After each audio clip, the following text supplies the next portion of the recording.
दोस्तों आज हम बात करते हैं बरमुडा ट्रायंगल के बारे में। बरमुडा ट्रायंगल समुद्र का एक बड़ा हिस्सा है। ये करीब 8000 वर्ग किलोमीटर में फैला हुआ है। बरमुडा ट्रायंगल अटलांटिक ओशियन में मौजूद है, जो पूरी दुनिया में बदनाम है। माना जाता है कि यहाँ शिप आते तो हैं पर कभी वापस नहीं जाते हैं, मानो ये कहीं समुद्र की गहराई में खो जाता है और शिप पे सवार लोगों का भी कोई पता नहीं चल पाता, ना ही जिंदा और ना ही मुर्दा। इसके चपेट में ना सिर्फ पानी जहाज बल्कि आसमान में उड़ रहे प्लेन को भी समा लेता है। 8000 वर्ग किलोमीटर में फैले इस समुद्र में लगभग 100 से भी ज्यादा हादसा हो चुका है, जिसका रिकॉर्ड आज तक किसी के पास भी नहीं है। 1964 में पहली बार विंसेंट गेडियस ने इस हादसे का जिक्र करते हुए एक मैगजीन तैयार किया था। इसने बरमुडा, फ्लोरिडा और प्यूर्टो राइको को मिलाकर इसका नाम बरमुडा ट्रायंगल दिया। ये वो जगह है जहाँ से कोई वापस नहीं आया था। दोस्तों कहानी तो बहुत सारी है, लेकिन आज हम सिर्फ इसकी स्टडी के बारे में बात करेंगे।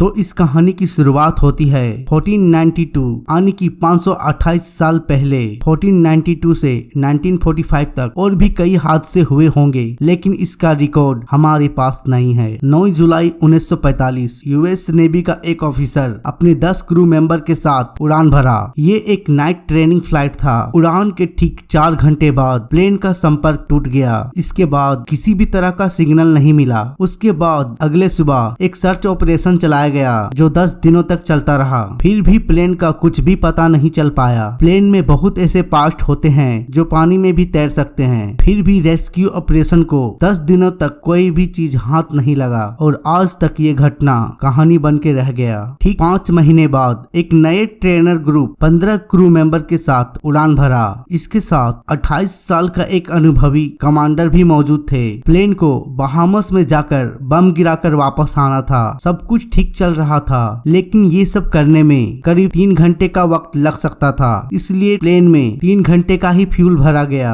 करीब 1 घंटे तक सब कुछ ठीक चल रहा था और 1 घंटे बाद सभी लोगों को अजीब सी घबराहट होने लगी। अब सभी लोगों ने डिसाइड किया कि ऑपरेशन को छोड़कर हमें वापस चलना चाहिए। जब उन लोगों ने वापस आने के लिए डिसाइड किया, तब तक उसे डायरेक्शन का पता ही नहीं चल रहा था, क्योंकि रेडियो सिग्नल के साथ साथ कंपास भी काम करना बंद कर दिया था और उस जगह पर सूरज की रोशनी भी अच्छी तरह से दिखाई नहीं दे रहा था। अब ना ही डायरेक्शन का पता चल रहा था और ना ही सूरज का। और उस वक्त प्लेन में लगभग 2 घंटा बीत चुका था और उसके पास मात्र 1 घंटे का ही फ्यूल बचा था। सारे प्लेन रेडियो सिग्नल के जरिए संपर्क करना चाह रहे थे, लेकिन संपर्क नहीं हो पा रहा था। करीब 4 घंटे बाद सारे प्लेन के फ्यूल खत्म हो गया और सारे प्लेन समुद्र में क्रैश हो गए। शाम के 7 बजे एक रेस्क्यू प्लेन भेजा गया जो हवा के साथ साथ पानी में भी तैर सकता था, पर 1.5 घंटे बाद ये प्लेन का भी अता पता नहीं चला। घटना के 5 दिन तक उस एरिया में प्लेन का या उसके मलबे का तलाश किया गया,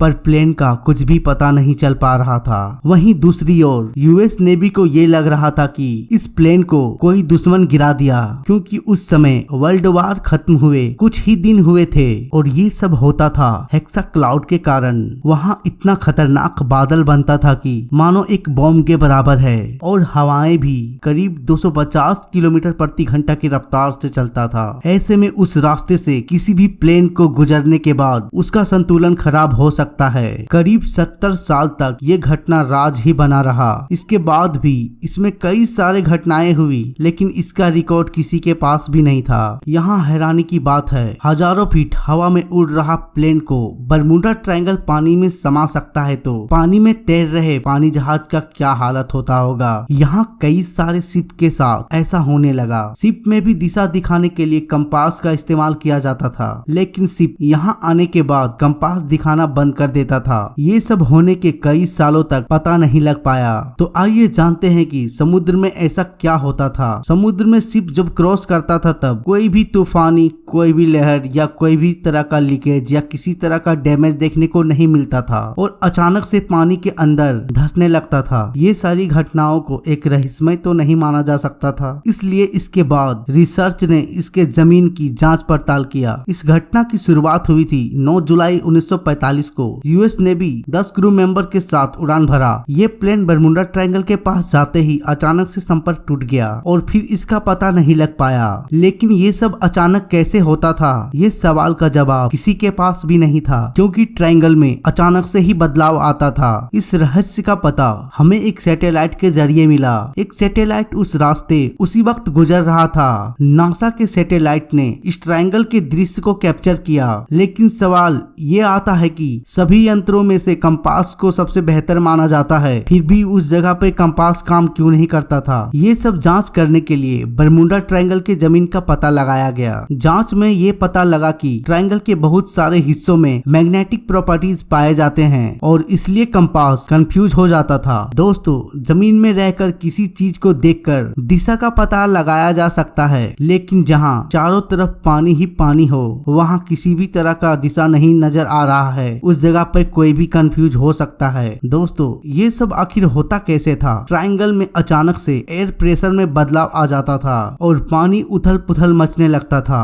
उथल पुथल के कारण पानी का डेंसिटी घट जाता था और पानी एक दलदल में बदल जाता था, क्योंकि उस दिशा में हवा का प्रेशर सामान्य नहीं होता है। दोस्तों, बरमुडा ट्रायंगल चारों तरफ टापुओं से घिरा हुआ है, जहाँ पे बहुत सारे उबड़ खबड़ छोटे छोटे पहाड़ है। जब उस जगह से एयर गुजरता है तो सामान्य तरीके से नहीं गुजर पाता और उस टापू से टकराकर वो अलग अलग दिशा में मुड़ते रहता है। इसमें बरमुडा ट्रायंगल का एयर प्रेशर सामान्य नहीं होता है। टापुओं से एयर प्रेशर टकराकर हवा का रुख बदलते रहता है और जब हवा का रुख बदलता है तब पानी कीचड़ में बदल जाता है। पानी का जहाज अगर उस रास्ते क्रॉस कर रहा है तो उसका धंसना तो तय है, क्योंकि कीचड़ में किसी भी तरह का जीव नहीं तैर सकता, चाहे वो इंसान हो या मशीन। और इस तरह से पानी का जहाज समुद्र में समा जाता था। ये जहाज जमीन के इतने अंदर चल जाते थे कि उसे ढूंढना किसी बस के बात नहीं है। ये पानी के जहाज समुद्र के इतने गहराई में चले जाते थे जहाँ से उस पानी जहाज को ढूंढना